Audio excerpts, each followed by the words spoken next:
Okay, now this is the biggest secret of so-called African American and Hispanic and indigenous people birthright. I'm gonna give you the biggest secret and how it flipped and where it's written. Now, the thing is that when you go into the Torah, you go into the Bible, and you're dealing with Jacob and Esau. Well, Esau was a fraternal brother of Jacob, right? But they were separated in the womb. God separated them by his word, and two manner of people shall be separated by their vows. So at the time when they was born, they never liked each other in the womb. So they were like, like enemies, like, from the beginning in the womb, being fraternal brothers. So they grew older together or whatever and everything. So now Esau, he was hunting and he couldn't find no food. I guess he couldn't catch nothing. Not find, but he couldn't catch no food. He couldn't find nothing. He was hungry. So he went to his brother Jacob, and his brother Jacob had food. He was a home boy. Like he was more like a homebody type of guy. He's laid back, he's chill. He got it good. He know how to get it. So he had some food, and Esau wanted some food, and Jacob had told him, I'll feed you if you give me your birthright. Now the thing is that before they was even born, by God's word, it was prophesied that he was going to be giving up his birthright. Remember, it's just been played out, through action. It was already prophesied before they was even born that Esau was going to sell his birthright. Now the whole thing about it is Esau, after he did that, he was still a slithering snake. He still, what I'm saying, he still tried to go and get the blessing. You see how sneaky he was? He still tried to go and get the blessing after the fact he sold his birthright. Now the thing is that they had received a blessing after they sold their birthright. It's written in the book of Genesis 27 and 38. And Esau's blessing was to rule the fatness of the earth, and to have, like, the earth, and have the best place on the earth. And he was going to have all nations was going to bow down to him by the sword. This is a future prophecy. A future prophecy that all nations are going to bow to him, and he was going to live by the sword. That means he was not going to have a conscious mind to get anything by good business practices. He was going to go and just take your shit. He was just going to go and steal it, little trickery, bonds, contracts, things like that. He was going to be that kind of person. Anything to get anything is through trickery, paperwork, or anything like that.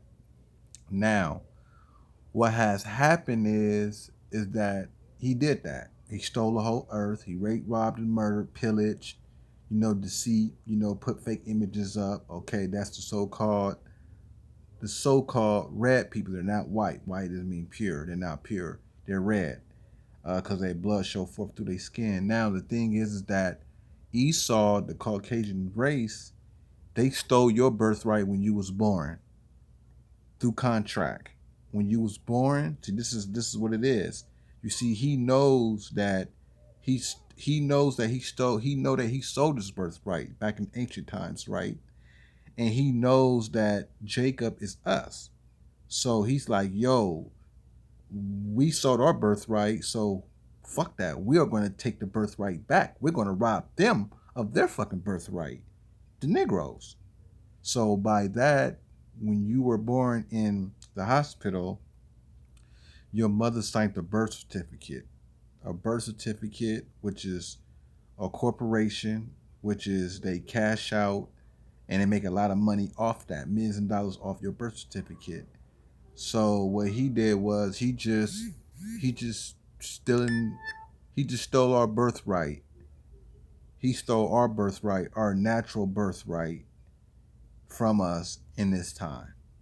So you seeing Esau come back again and repeat and be conniving like the uncle he is. He is our uncle. He's an evil uncle.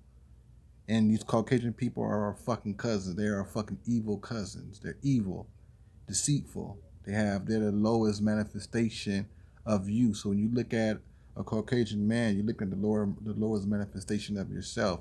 You're looking at the man at your lowest link. It's like having a Michael Jordan without the skills, with no color, with no melanin, no you.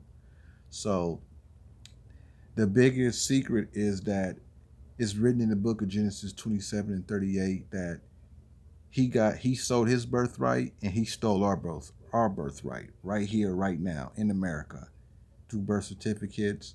Uh, and he bonds you in with a contract dealing with your ID, Social Security. These are instruments to bond you in so you can be uh, like in their laws, and you can be under their color of laws and everything. So whatever they say kind of fucking goes to an extent until you get from up under that color of law contract. So that's what's going on right now. The biggest secret is that your birth certificate is what bonds you in, and is written and he's doing that because he knows he's Esau. That's written in the book of Genesis 27 and 38. And when you read the story of Esau, he sold his birthright. And just think about it. He stole our birthright in the hospitals. So it's letting you know that they're trying to reverse engineer everything that they've done. They sold their birthright. All they have is a blessing, which is the Most High. Our God is a fair God. He gave everybody a blessing because he's a fair God. But the kingdom of having totality of rulership in the kingdom of heaven is for us. And they're going to be servants and slaves, written in the book of Isaiah. So and all through the scriptures, all in the Torah, before 5,000 years came into play, which is today. So that's the biggest secret. The biggest secret is that the Caucasian people are Esau, and he's stealing our birthright because of him selling his birthright in the book of Genesis. So that is the secret. That's the secret. And what you have to do is proclaim your nationality and file an affidavit, file with the Secretary of State, send it to all the embassies, send it to the U.S. Marshals, send it to the CIA, send it to the Queen of England, send it to Prince Harry, get it authenticated in Washington, D.C., get it authentic and file it with the city, the county, the state. You have to file all this and you have to send it to all of them. So now when you was born in a hospital, practically what you was saying when you was born is that I don't have a nationality. I don't have this. I don't have that. I want to subject myself to your kingdom, to your corporation, and to your laws. I want to be your slave just by signing the birth certificate. If you had a nationality before you was born, then you will have to be born, and then you have to take a picture and then send it out publicly, and then you have to go to the district court to file it because the Aboriginal indigenous people deal with the district courts. So that's what that really is. Uh, we deal with the districts. We deal with the district court. So that's when actuality that's what that means. So if you had a nationality before you was born and then you was born, you're not supposed to sign no birth certificate. You're not supposed to sign none of that. Like we already know that. But when you don't have one, then you subject yourself to being a citizen, which is not really privilege. A citizen just have privilege. When you have a birthright, that means you really have a right. You're born to have a right. A birthright is born to have a right. When you are African American, or you're this and you're that, and you're all these bywords and everything, and then you're privileged. And when you're privileged, that means you have to get permission, driver's license, uh, you know, everything, like, work and things like that. Like, you have to get permission from the state, which is the people that issued out the contracts. So that's what that really is. So you're contracted in. So, you know, uh, so yeah, so that's what that really, that's the biggest secret. So get at me. I'm gonna put some more videos out, some more enlightening videos, so get at me. Shalom.